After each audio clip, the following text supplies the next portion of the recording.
मित्रों नमस्कार। आज हम इस वीडियो में समझेंगे टेंसेस के अगले चरण के रूप में फ्यूचर परफेक्ट टेंस, और यह है फ्यूचर परफेक्ट टेंस का पार्ट फर्स्ट। और इस पार्ट में हम चर्चा करेंगे पहचान और प्रयोग। फ्यूचर परफेक्ट टेंस को कैसे पहचानें और इसका प्रयोग कहाँ कहाँ होता है। बात करें हिंदी वाक्यों की पहचान की, तो इस टेंस के जो भी हिंदी वाक्य होते हैं उनके अंत में चुका होगा, चुकी होगी, चुका होगा, चुकी होंगी, चुके होंगे आदि शब्दांश आते हैं। जैसे वह कल सुबह 2 पाठ याद कर चुका होगा, तो यहाँ चुका होगा आ रहा है। माला अगले साल कॉलेज में प्रवेश ले चुकी होगी, और मैं अगले महीने तक नई कार खरीद चुका हूँगा। मैं अगले महीने तक नई कार खरीद चुका हूँगा। तो यहाँ देखिए चुका हूँगा रहा है। मैं कल सुबह तक ये कहानी पूरी लिख चुकी होंगी, और हम 2022 तक नया मकान खरीद चुके होंगे। तो ये इस तरह की पहचान इस टेंस के हिंदी वाक्यों में होती है, ऐसी ध्वनि आती है। अब बात करें इसके अन्य पहचान के शब्द। ये तो बात थी हिंदी वाक्यों की, लेकिन हमें हिंदी नहीं अंग्रेजी सीखनी है। और अंग्रेजी के वाक्यों में आप कोई बुक पढ़ रहे हैं, लेटर न्यूज़पेपर पढ़ रहे हैं, तो फिर वहां कैसे जो है पहचानेंगे इस टेंस को। तो इसके लिए आपको ध्यान रखने होंगे पहचान के अन्य शब्द, और पहचान के अन्य शब्द क्या है, कैसे पहचानेंगे अंग्रेजी के वाक्यों में, ये ध्यान देना है। तो अंग्रेजी के वाक्यों की पहचान, तो जो है यहाँ अंग्रेजी वाक्यों में क्या होगा, इसमें पहले देखें इस टेंस के अंग्रेजी वाक्यों में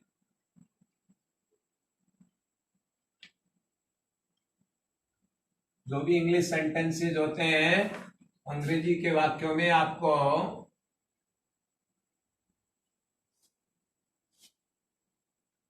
विल सेल दिखाई देगा, और विल सेल के साथ हैव प्लस मैन वर्ब की थर्ड फॉर्म दिखाई देगी। अगर आपको विल हैव, सेल हैव और वर्ब की थर्ड फॉर्म दिखाई दे रही है तो समझ जाइए कि ये यही टेंस है।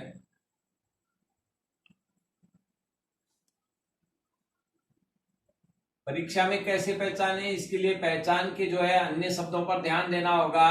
ये पहचान के जो अन्य शब्द हैं ये आपको एग्जाम में करेक्ट फॉर्म भरते समय काम आएंगे, क्योंकि एग्जाम में आपको करेक्ट फॉर्म भरनी होती है। अब करेक्ट फॉर्म हम तभी भर पाते हैं जब हमें पहचान के अन्य शब्द ध्यान होंगे। तो इस टेंस के जो पहचान के अन्य शब्द हैं इसमें ध्यान दीजिए कि इस टेंस के वाक्यों में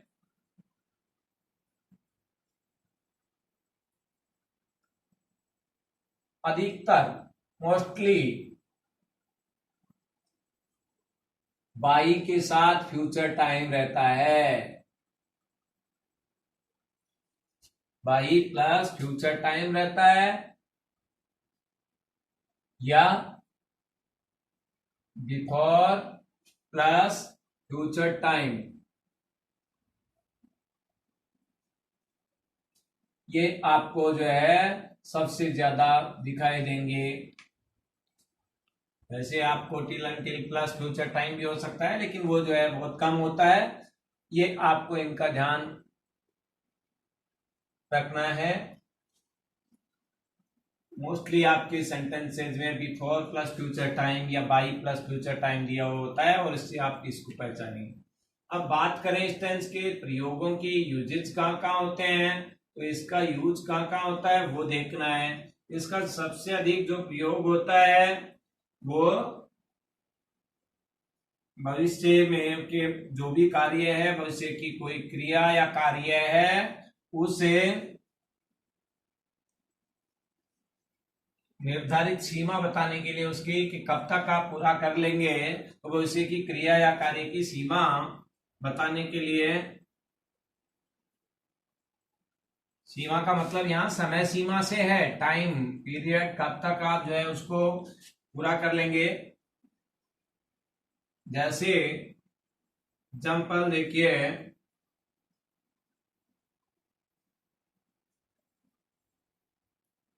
आप कहते हैं आपके पिताजी ने आपको कोई काम सौंपा और आपसे पूछ रहे बेटा कब तक पूरा हो जाएगा, तो आप क्या कहोगे?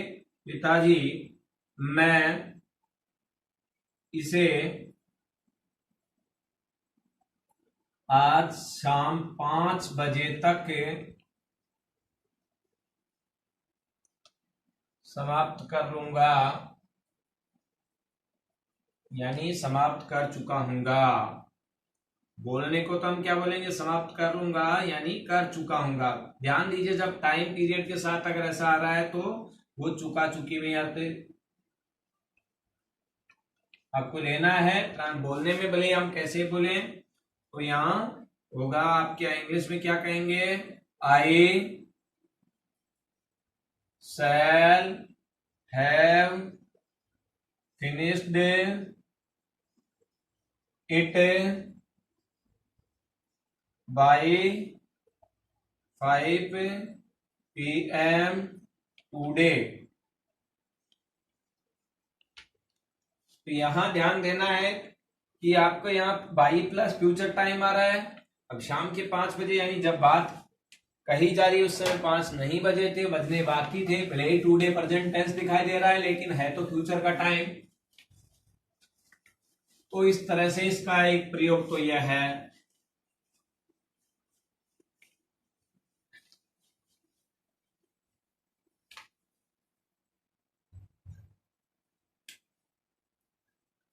दूसरा इसका जो प्रयोग है वो होता है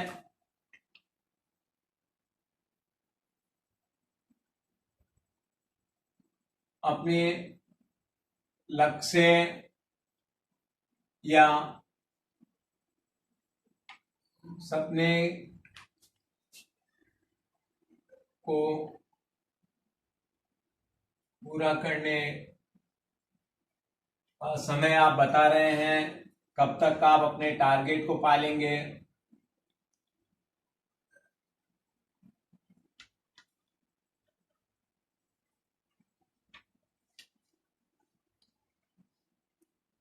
जैसे एग्जाम्पल्स,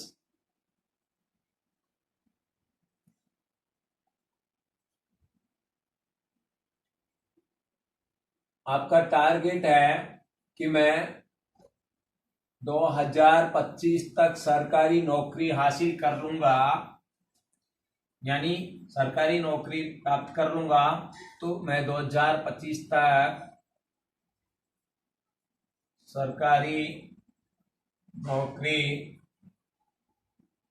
प्राप्त कर लूंगा, यानी प्राप्त कर चुका हूंगा।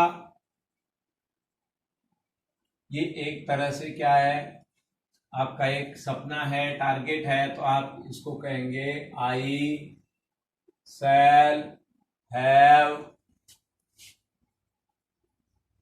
gotten गवर्नमेंट जॉब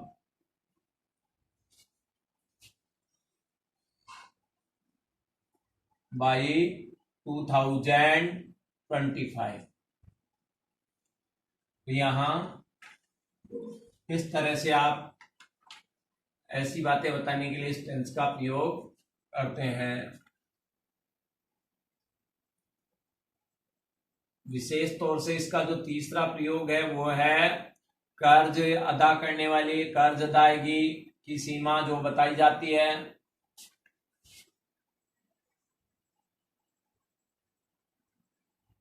विशेष तौर पर जो बॉन्ड भरा जाता है, बैंक वगैरह से लोन लिया जाता है, तो उसमें आपको बॉन्ड में लिखना होता है कि कब तक मैं इसकी किस्तें चुका दूंगा, कब तक ये अदा कर दूंगा।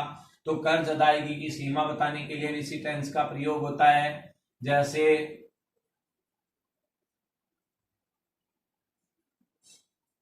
आप लिख रहे हो, मैं अगले 5 साल में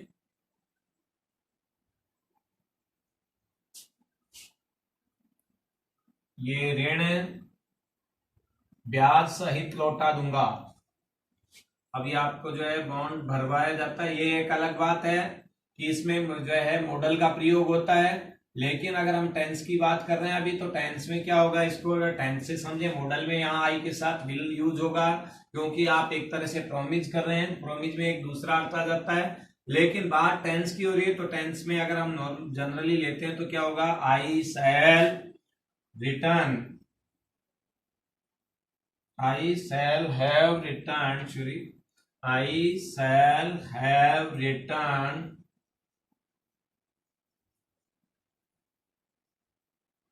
द लोन with interest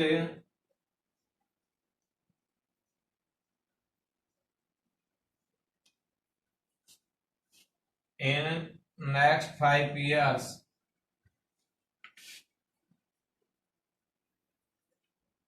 तो इस तरह से हमने इस टेंस के प्रयोग भी जाने।